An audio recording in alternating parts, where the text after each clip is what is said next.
It is not a matter of convincing everyone to believe that history it is important, but it is a matter of highlighting some of the importance of history.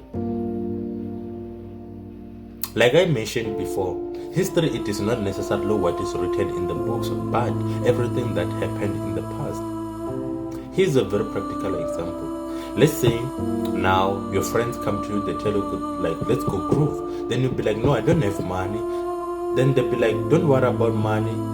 We got everything covered. When I just take a shower, we'll go to groove. Then you do that, whatever they say, then you guys go to groove. When you get there, they meet their new friends.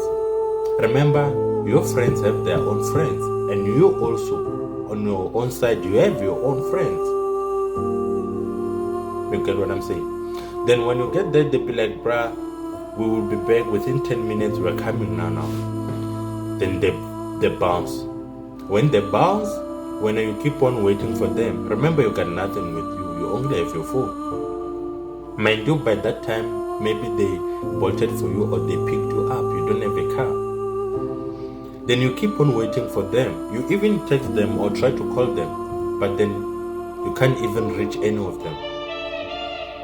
Then you'll be there the whole night waiting for them. Then until you decide to be like, nah, I just have to go. I can't do this. Then you go back to where you stay. Tomorrow when you wake up, you start to reflect to whatever happened last night.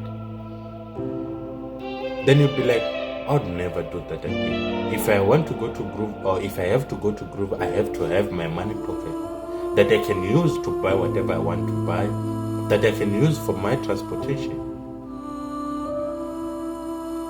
What is that? That is part of history. The moment you can start reflecting to what happened in the past, that's where history comes in.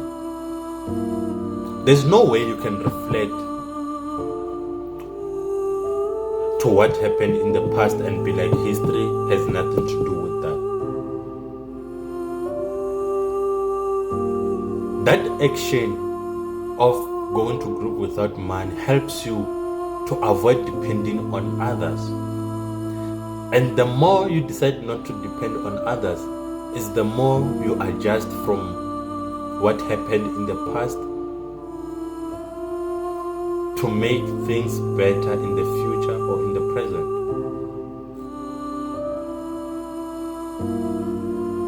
That's the importance of history. That was one of the examples. And remember, that can never be written in the books. In the books, they write things that they consider them to be more important, such as revolution, such as fighting for freedom, which is not the only history that we have as human beings.